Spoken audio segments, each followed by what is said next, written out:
The Battle of Ilomantsi was a part of the Continuation War. It was fought from July 26 to August 13, 1944, between Finland and the Soviet Union in an area roughly 40 kilometers wide and 30 kilometers deep, near the Finnish-Soviet border, close to the small Finnish town of Ilomantsi, in North Karelia. The battle ended with a Finnish victory. The last major Soviet attack against Finland was stopped here. Order of battle. Finnish forces in the area before the battle consisted of only the 21st Brigade under Colonel Ekman, but they were reinforced by the Cavalry Brigade and 3 other battalions, 3rd Border Jaeger Battalion and the 2-battalion-strong Detachment P. All Finnish forces were subordinated to a temporary formation named Group R, Group Ra-Apina, after its commanding officer, the famed Finnish Major General Erkki Ra-Apina, a Knight of the Mannerheim Cross, tasked with defeating the advancing Soviet units and recapturing the crossroads at Kulismaa village.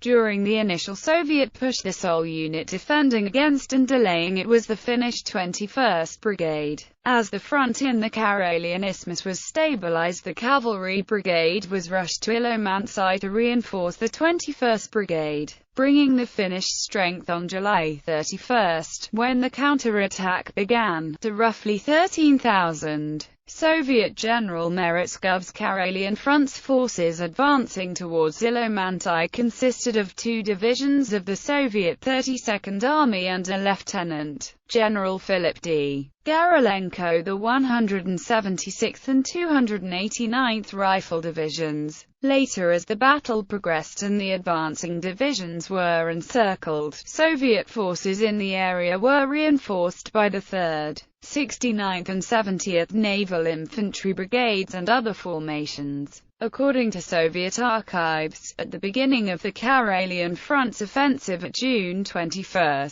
1944, the 2 Soviet divisions had a combined strength of roughly 16,000 men. By the time the Finnish counterattack at Ilomantsi started, their strength had dropped to 11,000 men. After the 3rd Naval Infantry Brigade and the 69th and 70th Naval Rifle Brigades were brought to support the encircled 176th and 289th Rifle Divisions, the combined Soviet infantry strength in Ilomantsi was slightly higher than 20,000 men. Battle. At first, the Soviet offensive seemed to be successful, as on July 21, 1944, the Red Army units were able to reach the Finnish-Soviet border of 1940 for the only time during the entire Soviet offensive of 1944 and, in fact, ever since 1941. Finnish reinforcements arrived on July 28, and on July 31 Ra-Apina started the counterattack. Already by August 1, the Finns had cut the sole road leading to the 176th Rifle Division, and by August 3 both Soviet divisions were encircled as the Finnish forces utilized envelopment tactics that drew upon ancient methods of warfare and those already used by them in the Winter War. Soldiers of the Erilan and Patal disrupted the supply lines of the Soviet artillery, preventing effective fire support.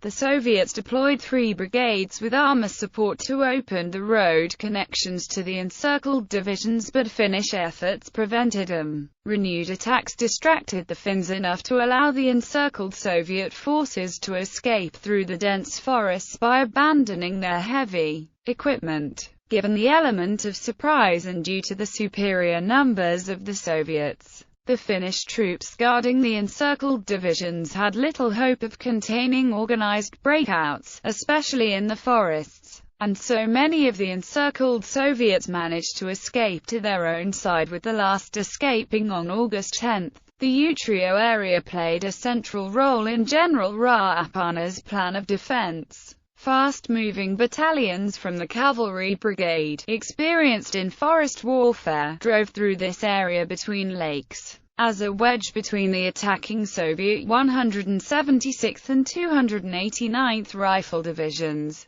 The opening battles fell on the Finnish Light Infantry Battalion 6, when it implemented the encirclements at Lemanaho and the Lutikavara Hill. The Utenmar Cavalry Regiment attacked through Utrio and the River Ruk in Porya, with flanking from Light Infantry Battalion 1. Outcome: 2 attacking Red Army divisions were decimated in this last major engagement on the Finnish front, before the armistice was concluded in early September 1944. Military historians note that the 2 Red Army divisions were completely routed after a week and a half of fighting, leaving behind over 3,200 Red Army soldiers dead, thousands wounded and missing, and over 100 pieces of heavy artillery, approximately 100 mortars and the rest of the Soviet ordnance for the Finns to capture. This was the 9th major Finnish defense victory in a period of only a few weeks following the main Soviet offense against the Finnish forces, launched in June 1944. Moscow now could only conclude that the Finns had plenty of fight left in them. General Raapana's men had fired within 10 days over 36,000 artillery shells, aimed at the Soviet forces.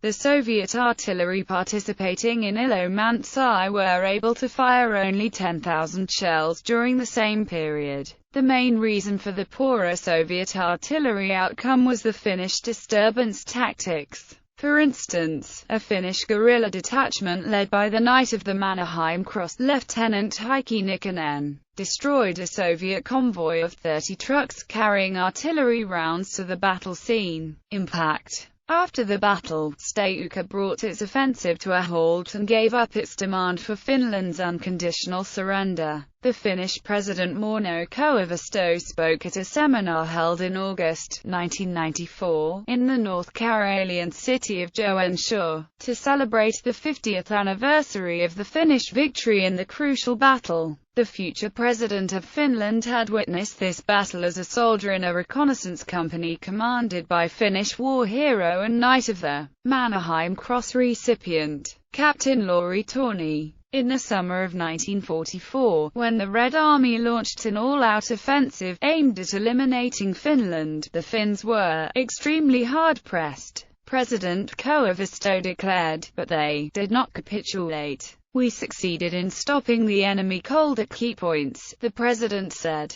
and in the final battle at Ilomantsi even in pushing him back, in a speech on September 4, 1994, on the occasion of the 50th anniversary of the signing of the armistice ending the Finnish-Soviet hostilities. The Prime Minister of Finland Esko Aho declared, "I do not see a defeat in the summer's battles, but the victory of a small nation over a major power, whose forces were stopped far short of the objectives of the Soviet leadership."